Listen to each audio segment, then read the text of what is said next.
Assalamualaikum warahmatullahi wabarakatuh. Shalom, Om Swastiastu, Namo Buddhaya, salam kebajikan bagi kita semua.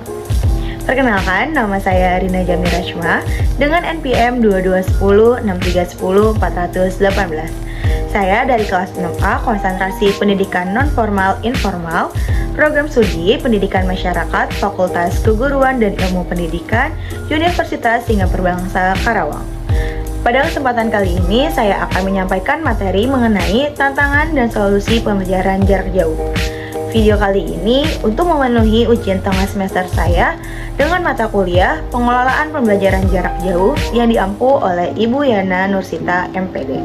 Pelaksanaan pembelajaran jarak jauh pastinya menghadirkan berbagai tantangan yang disebabkan dari berbagai faktor, seperti faktor internal peserta didik, lingkungan eksternal, kendala teknis, hingga manajemen kurikulum. Nah, setiap tantangan ini pastinya memerlukan solusi yang konkret agar proses pembelajaran mengajar tetap belajar dengan efektif. Pada video kali ini, saya akan menyampaikan 7 tantangan beserta solusinya mengenai pembelajaran jarak jauh. Faktor yang pertama yaitu faktor internal peserta didik. Rendahnya motivasi belajar, rasa minder, dan kesulitan mengatur waktu menjadi hambatan utamanya. Minimnya interaksi langsung dengan guru dan teman membuat siswa merasa kurang semangat dan sulit untuk memahami materi karena harus belajar mandiri di rumah. Solusi yang dapat dilakukan adalah guru harus menciptakan suasana belajar yang interaktif dan variatif. Misalnya dengan menggunakan media video, kuis online, atau game edukasi. Selain itu, guru perlu membuat jadwal belajar yang terstruktur agar siswa memiliki pegangan dalam mengatur waktu. Untuk menumbuhkan rasa percaya diri, guru bisa memberikan apresiasi berupa pujian atau sertifikat online. Jika ada siswa yang mengalami kendala mental atau kehilangan motivasi, bimbingan konseling daring juga harus disediakan. Faktor yang kedua yaitu faktor eksternal atau lingkungan dan sarana prasarana. Keterbatasan sinyal dan internet, minimnya kepemilikan gadget, serta kesulitan orang tua dalam mendampingi anak menjadi tantangan besar. Bahkan fasilitas sekolah pun masih banyak yang belum mendukung PJJ. Solusi yang dapat diterapkan adalah sekolah dan pemerintah perlu menyediakan wifi gratis di berbagai titik strategis atau membagikan kuota internet kepada siswa yang membutuhkan. Program peminjaman perangkat seperti HP atau laptop juga harus diadakan untuk siswa yang keluarganya kurang mampu. Selain itu, guru dapat menyusun materi dalam bentuk modul cetak sebagai alternatif ketika akses internet sulit. Orang tua pun perlu diberi pelatihan singkat agar mampu mendampingi anak dalam pembelajaran online. Kendala yang ketiga yaitu kendala teknis dan penggunaan aplikasi. Keterbatasan penguasaan teknologi oleh guru dan siswa menjadi tantangan tersendiri. Banyak aplikasi yang digunakan justru berat dan sulit diakses. Pengawasan serta penilaian siswa secara daring juga menjadi hal yang sulit dilakukan.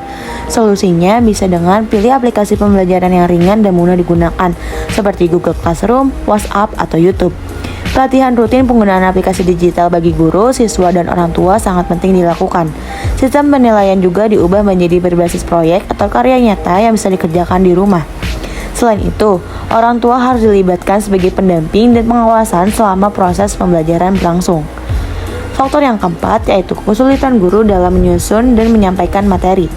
Guru seringkali mengalami kekhawatiran terjadi miskonsepsi antara mereka, siswa, dan orang tua.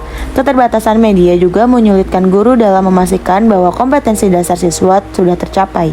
Materi yang terlalu banyak dan berat semakin menambah beban saat disampaikan secara daring. Solusinya yaitu guru harus mampu menyaring dan menyederhanakan materi yang benar-benar esensial sesuai dengan kompetensi dasar. Pembuatan video penjelasan singkat akan membantu siswa lebih mudah memahami materi. Guru juga perlu mengadakan forum tanya jawab atau diskusi secara daring agar siswa bisa bertanya secara langsung jika menemui kesulitan. Komunikasi yang baik dengan orang tua juga harus dibangun agar mereka memahami target pembelajaran. Hambatan yang kelima yaitu hambatan sosial dan ekonomi. Siswa dari keluarga tidak mampu seringkali kesulitan dalam menyediakan perangkat belajar atau membeli kuota internet. Selain itu, banyak orang tua yang tidak dapat mendampingi anak karena harus bekerja. Bahkan ada siswa yang tidak mengenal gurunya karena belum pernah bertemu secara langsung. Solusinya yaitu sekolah perlu bekerja sama dengan pemerintah untuk memberikan bantuan berupa perangkat belajar dan kuota internet bagi siswa yang membutuhkan. Pembelajaran tatap muka secara terbatas atau bergantian dapat diterapkan untuk membangun kedekatan antara guru dan siswa.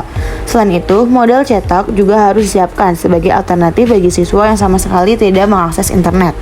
Faktor yang keenam yaitu perbedaan karakteristik dan kemampuan siswa. Setiap siswa memiliki karakteristik dan kemampuan belajar yang berbeda. Ada yang cepat memahami materi, ada pula yang membutuhkan waktu lebih lama. Selain itu, gaya belajar yang beragam membuat metode daring belum tentu cocok untuk semua siswa. Solusinya, guru harus menerapkan pembelajaran berdiferensiasi, yakni dengan menyesuaikan tugas dan tantangan sesuai dengan kemampuan masing-masing siswa. Guru juga dapat memberikan pilihan soal dari tingkat yang mudah hingga sulit. Bagi siswa yang membutuhkan, guru harus memberikan waktu tambahan dan bimbingan khusus agar mereka dapat mengejar ketertinggalan. Faktor yang terakhir, yaitu faktor yang ketujuh, adalah tantangan manajemen kurikulum dalam PJJ. Kurikulum yang awalnya didesain untuk pembelajaran tatap muka seringkali tidak sesuai dengan kondisi PJJ. Adaptasi terhadap teknologi menjadi tantangan, terutama karena masih banyak daerah yang memiliki keterbatasan akses internet dan perangkat digital. Solusinya adalah pengembangan kurikulum digital menjadi kunci utama. Kurikulum harus dirancang khusus untuk PJJ dengan memanfaatkan berbagai fitur digital seperti forum diskusi, kuis interaktif, video pembelajaran, dan proyek kolaboratif agar siswa tetap aktif dan terlibat. Selain itu, peningkatan kapasitas teknis guru dan siswa melalui pelatihan rutin harus dilakukan agar mereka mampu menggunakan platform pembelajaran digital secara efektif. Lembaga pendidikan juga harus menyediakan infrastruktur dan dukungan teknis seperti memperluas akses internet dan memfasilitasi pembagian perangkat pembelajaran untuk daerah yang sulit terjangkau.